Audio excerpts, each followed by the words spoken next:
장마당이 뭐냐면은 우리말하면 그냥 재래시장이에요. 장마당에서는 뭐가 가능합니까? 돈을 능력껏 마음껏 벌 수 있지 않습니까? 그러면 이제 뭐가 생기냐면은 돈 많이 버는 사람들로 이렇게 뭉쳐질 수도 있고, 또 결국은 이제 당의 이런 과제나 명령 같은 게 잘 전달이 안 될 수도 있겠죠. 왜냐면 당보다 돈이 더 세니까. 김정은 시대에 들어와서 이제 지방산업공장도 짓고 종합 쇼핑몰, 북한 말로는 이제 종합봉사소라고 그래요. 우리가 사진으로나 영상으로 봐도 이건 나만의 뭐 쇼핑몰인지 분간이 좀 어려울 정도로 현란하게 아주 멋있게 짓고 있어요. 멋있게 짓고 있는데 거기에 일반 주민들이 들어가서 일반 북한 돈 가지고 사용하면 얼마나 좋겠어요. 그렇지 않다는 거예요. 그거 다 외화로 사용하는 거예요. 북한에서 이제 일반 주민들이 자기 마음 먹고 나 압록강 건너겠다, 두만강 건너겠다 하던 시대는 이제는 없어요. 끝났다고 봐야 돼.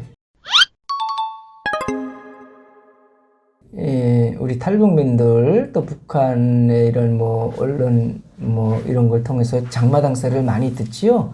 이 장마당이 뭐냐면은 우리말하면 그냥 재래시장이에요. 근데 이게 언제부터 생겼냐면은 아마 전쟁 때는 다 있었겠지요. 뭐 그때는 뭐 이제 북한 체제가 공고화된 체제가 아니니까 해방 전에도 있었겠지요. 제 생각에 나면 60년대, 70년대 싹 다 없어져 있을 거예요. 왜냐면 이거 장마당은 자본주의 산물이라고, 자본주의 상징이라고. 왜냐면 장마당에서는 뭐가 가능합니까? 돈을 능력껏 마음껏 벌 수 있지 않습니까? 그러면 이제 뭐가 생기냐면은 돈 많이 버는 사람들로 이렇게 뭉쳐질 수도 있고, 또 결국은 이제 당의 이런 과제나 명령 같은 게 잘 전달이 안 될 수도 있겠죠. 왜냐면 당보다 돈이 더 세니까 위력이. 60, 70년대, 80년대까지 없어지다가 김일성이 1984년도에 소련 및 구라파시아주의 나라들을 방문했어요. 한 달 가까이. 갔다 와서 우리도 농민들이 도시에 들어와서 농산물도 팔고 도시 사람들도 이제 그 필요한 걸 이제 구입할 수 있는 시장을 만들라 해가지고 이제 장마당은 이제 우리가 일반적으로 부르는 말이고 정확한 그 영어는 이제 시장이에요. 농민시장이에요. 그 농민시장 만들려고 그래서 평양시 사동구역 송신동에 농민시장을 최초로 이제 80년대 중반에 이제 만들어졌어요. 만들어지니까 이제 사람들이 좋아진 거예요. 왜냐면은 국영상점에는 다 뭐 먼지만 쌓이던 거야, 상품이 없는 거야. 근데 장마당은 개인이 물건을 들고 나와서 파니까 필요 없는 물건 나와서 팔고 필요 있는 사람들은 사고 이러니까 이제 그쪽이 많이 활성화되고 그랬던 거예요. 근데 이제 그걸 어느 정도 놔두면은 사람들이 거기만 집중하고 당의 통제를 잘 안 듣는 거죠.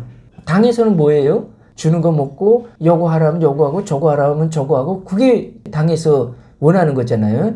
행사도 있고 학습도 있고 건설도 있고 동원도 있고 이거 다 당에서 하는데 사람이 돈만 들으면 사실 그런데 별로 잘 신경을 안 쓰잖아요. 주민들의 그런 생활 편의를 위해서는 필요한 건데 또 체제 유지를 위해서는 또 약간의 불편한 것도 있는 거예요. 그래서 탄력적으로 운영을 계속 했어요. 이게 어떤 때는 좀 중지하고 뭐 국제 행사나 국가적인 대행사 기간에는 뭐 한 달간 폐쇄하고 또 하고 그러다 이게 폭발적으로 늘어난 게 고난의 행군이라고 1990년대 중반에 폭발적으로 늘어났죠. 이때는 시장도 시장이지만은 메뚜기장이라고 길거리에 이제 임의의 장소에서 우르르 상인들이 모여서 자판을 펴놓고 우르르 장사하고 그다음 또 회채주고 이렇게 메뚜기처럼 뛰어다닌다. 왜 메뚜기처럼 뛰어다니면 단속원들이 나오니까. 시장 안에 들어가서 하라고 왜 밖에서 하냐고. 그러면 이제 물건 압수하고 벌금 물고 그러니까 이제 흩어지는 거예요. 그러니까 이제 그 안에 들어가려면 자리도 없고 자리세 내야 되고 그러잖아요. 그러니까 거기 못 들어가는 사람들은 바깥에다 펼쳐놓고 이런 메뚜기장이 일반 장마당 주변에는 꼭 한두 개씩 다 있었어요. 그러니까 뭐 2배, 3배로 폭발적으로 늘어난 거나 같지요. 90년대 중반부터 식량 배급이요, 월급이요, 이거 멋지지 않습니까? 그러면 허용해야 되는데, 앞에서 말한 것처럼 당국 체제 유지에는 걸림돌이기 때문에 그렇다고 풀어 놔두지도 못하는 게 이제 이 딜레마고 북한 당국의 모순점인데, 이게 지금도 계속 운영되고 있습니다. 알게 모르게. 또 뭐가 달라지냐면은, 김정은 시대에 들어와서 이제 지방산업공장도 짓고 종합 쇼핑몰, 북한 말로는 이제 종합봉사소라고 그래요. 그거 이제 계속 건설하거든요. 그 이제 200개 군에다가 1년에 10개씩 해서 계속 이제 건설하겠다고 하는데 우리가 사진으로나 영상으로 봐도 이건 나만의 뭐 쇼핑몰인지 분간이 좀 어려울 정도로 현란하게 아주 멋있게 짓고 있어요. 멋있게 짓고 있는데 거기에 일반 주민들이 들어가서 일반 북한 돈 가지고 사용하면 얼마나 좋겠어요. 그렇지 않다는 거예요. 그거 다 외화로 사용하는 거예요. 그러니까 이제 김정은이는 이 꼭대기에 있지 않습니까? 이 주변에는 다 외화 계층 사람들이 있기 때문에 그 사람들만 보고 이 밑에 사람들은 안 보일 거예요. 근데 제가 지금 말하는 거는 장마당 들어가서 맵장 들어가서 이제 하루 보러 하루 먹고 사는 사람들은 일반 주민들이라는 거죠. 지금까지 여러분 북한의 김정은이 동정 보면서 일반 시장에 나가서 이제 뭐 영양실조에 빠진 이런 어린이 한번 안아주는 거 있어요. 앙상한 여인의 그냥 손을 한번 잡아본 사진이 있는 거예요. 전혀 없지 않습니까? 이건 무슨 내국인들이에요? 우리가 일상에서 보는 것들인데 김정은이 주변에는 다 아주 얼굴색도 좋고 생활 수준이 괜찮은 사람들만 있는 거예요. 그래서 종합봉사소 계속 건설해도 거기는 외화를 사용하고는 사람들이 이용하는 거예요. 북한에서 외화를 사용하는 사람들이 몇 프로나 될까? 1, 2%밖에 안 된다. 그 나머지는 외화가 어떻게 생긴지도 모르고 살고 있다. 그래서 이제 장마당을 이제 통제하는 이유도 종합봉사소를 이용하라 그래요. 김정은이는 어찌 보면 딴 나라, 딴 세계에 사는 사람이에요.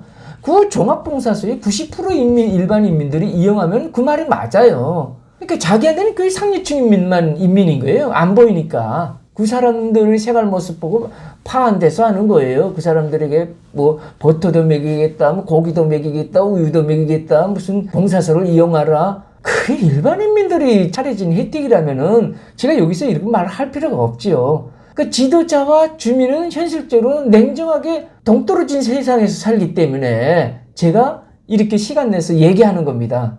그러니까 북한의 장마당은 주민들이 생활 편의를 위해서 자기가 원해서 필요해서 이용하는 게 장마당이라면 북한의 장마당은 뭐예요? 생존을 위해서, 먹고 살기 위해서. 우리는 재래시장 이용 안 하면 죽는 게 아니잖아요. 왜냐면 마트도 있고 백화점도 있고 뭐 할인점도 있고 많잖아요. 근데 북한은 그런 뭐 백화점이나 대형 상점 같은 건 다 외화로 하기 때문에 이게 일반 주민들은 장마당밖에 목숨을 유지할 데가 없어요. 거기서 하루 벌어서 밥 한 끼라도 뭐 죽 한 끼라도 벌 돈을 마련을 해야 이제 가정이 유지되기 때문에 이런 북한 주민의 생명권과 직결되어 있는 이 장마당을 북한 당국은 체제 유지에 암초이기 때문에 완전 풀지도 못하고 또 그렇다고 완전 문 닫아매지도 못하고 이렇게 모순점에 걸려가지고 지금 운영되고 있는 것이 장마당입니다. 저는 지금까지 보면은 김정은에게 인민적인 친화적인 모습이 뭐가 있었지? 전혀 없었던 것 같아요. 15년 동안 제가 관찰해봐도. 그 사람의 15년 행적을 가만 보면 가장 인상적으로 남는 게 쏘는 거. 군부대 방문하고. 13살 딸 데리고 다니고 총 쏘게 하고 전차 운전하게 하고 미사일 쏘고 대포 쏘고 이게 정상입니까? 북한 주민들이 장마당도 마음대로 이용하면서 배불리 먹고 사는 환경에서 그런다면 또 모르겠어요. 그런다면 뭐 김정은이 그런 모습도 좀 이해가 돼요. 근데 지금은 뭡니까? 절대 과반의 60% 이상 주민들이 하루 두 끼 죽을 먹고 사는 사회가 북한이에요. 제가 30년 전에 나왔지만은 지금도 계속 탈북민이 나오지 않습니까? 멈추지 않는 게 탈북민이거든요. 얘기 들어봐도 지금은 김정은 시대 들어와서 두 끼 죽을 먹고 산답니다. 김정은의 옆에서 막 환호하고 눈물 뜨르고 만세 부르고 열광하는 사람들은 북한 주민의 10%도 안 됩니다. 또 적어도 60% 이상 사람들은 전쟁 같은 삶을 살고 있어요. 90년대 중반에는 이제 300만이 죽었다는 통계도 이렇게 나왔잖아요. 물론 북한이 발표한 거 아니지만 우리가 추정하는 통계지만은 이때는 압록강, 두만강이라도 열려져 있기 때문에 탈북민들이 많이 나올 수 있었고 소식이 나올 수 있었는데 김정은 시대에서 달라진 게 뭐냐면은 압록강, 두만강 이 연선이 러시아, 중국 국경선인데 이 연선이 어떻게 됐냐면은 남한의 38선 이상으로 철저하고 완벽하게 차단됐습니다. 고압철조망, 전기선, 감시카메라, 지뢰. 예전에 이제 남한에다가만 깔았던 지뢰가 이제 접경 지역에 다 깔아놨어요. 이 탈북이 없어요, 거진. 북한에서 이제 일반 주민들이 자기 마음 먹고 나 압록강 건너겠다, 두만강 건너겠다 하던 시대는 이제는 없어요. 끝났다고 봐야 돼요. 그래도 불구하고 탈북민들이 지금 들어오는 거는 예전보다 한 10분째 일로 토막이 나는데 북한에서 공식적으로 내보내는 계층들이 있지 않습니까? 그런 부류가 있지 않습니까? 저같이 외국에 건설 나온 사람들, 벌목 나온 사람들, 유학생들, 외교관들, 무역 일꾼들, 제조공장 여성들 얼추 잡아도 중국에 20만, 러시아에 4만 명 이렇게 나와 있는데 여기서도 생기는 게 이제 탈북민들이죠. 이게 또 추정이에요. 북한 당국에서 발표도 안 하고 중국 당국도 발표도 안 하는데 수십만의 탈북민들이 이제 김일성, 김정일 시대에 중국에 나와서 많이 사는 사람들이 있어요. 이 사람들이 이제 자식들 다 키우고 자기들 이제 조금 여기저기 몸이 아프고 그러니까 또 한국으로 탈북민도 적지 않게 있습니다.